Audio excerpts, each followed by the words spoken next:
सूअरों के अंदर भी अगर कोई सूअर हो सकता है ना तो वाबी है।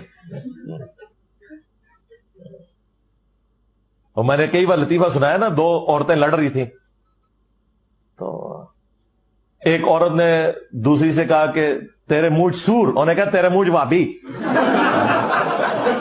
और फिर वो औरत जीत गई। नबियों वाली जो अखलाक नबूवत है ना, अल्लाह ताला ने इसका कुछ हिस्सा मुझे दिया है। जी, तो आपने मुलाहिजा कर लिया कि सामने टेबल के ऊपर कुरान पाक रख के और नबी अलैहिस्सलाम की अहदीस की किताबें रख के ये बंदा किस लेवल की इखलाकी याफ्ता लैंग्वेज इस्तेमाल कर रहा था।